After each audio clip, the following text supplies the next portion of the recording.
আর্থিক সংকটে বন্ধ হয়ে যাওয়া স্পিরিট এয়ারলাইন্স বাঁচাতে এক অভিনব উদ্যোগ নিয়েছেন আমেরিকার সাধারণ মানুষ। ক্রাউড ফান্ডিংয়ের মাধ্যমে এয়ারলাইন্সটি কিনে নেওয়ার ডাকে সাড়া দিয়ে এখন পর্যন্ত প্রায় $33 কোটি বেশি অর্থ দেওয়ার প্রতিশ্রুতি মিলেছে।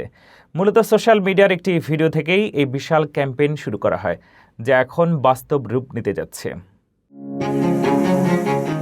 দেউলিয়া হয়ে কার্যক্রম বন্ধ করে দেয়া মার্কিন বাজেট এয়ারলাইন্স স্পিরিটকে আবারও ডানা মেলবে।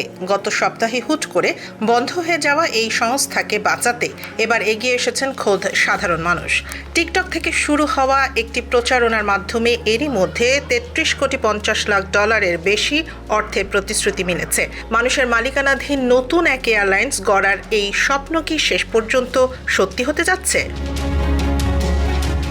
জ্বালানি তেলের মূল্যবৃদ্ধি এবং ঋণের বোঝা সইতে না পেরে গত 2রা মে কার্যক্রম পুরোপুরি বন্ধ করে দেয় স্পিরিট এয়ারলাইন্স। তবে আকাশপথে যাতায়াত সাশ্রয়ী রাখতে হান্টার পিটারসন নামের এক টিকটক নির্মাতা এক অভিনব বুদ্ধি নিয়ে আসেন। তিনি প্রস্তাব করেন সরকার নয়, বরং সাধারণ মানুষ চাঁদা তুলে স্পিরিট কিনে নেবে।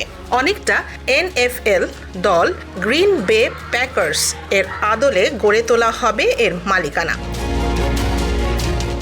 তার এই ভিডিওটি 7 মিলিয়নেরও বেশি মানুষ দেখেছেন এবং letsbuyspiritair.com সাইটে এখন পর্যন্ত $33.70 কোটি প্রতিশ্রুতি জমা পড়েছে।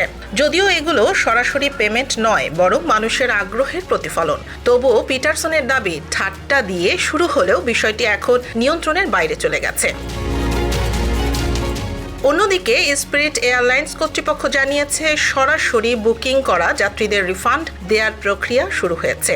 তবে থার্ড পার্টি বা ভাউচার দিয়ে টিকিট কাটা যাত্রীদের টাকা ফেরত পেতে আরও আইনি জটিলতা পোহাতে হবে। 30 বছরেরও বেশি সময় ধরে আকাশপথের সস্তায় ভ্রমণের পথ দেখানো এই সংস্থাটি কি শেষ পর্যন্ত গণমালিকানায় ফিরে আসবে, নাকি এটি কেবল একটি ইন্টারনেট ট্রেন্ড হিসেবেই থেকে যাবে?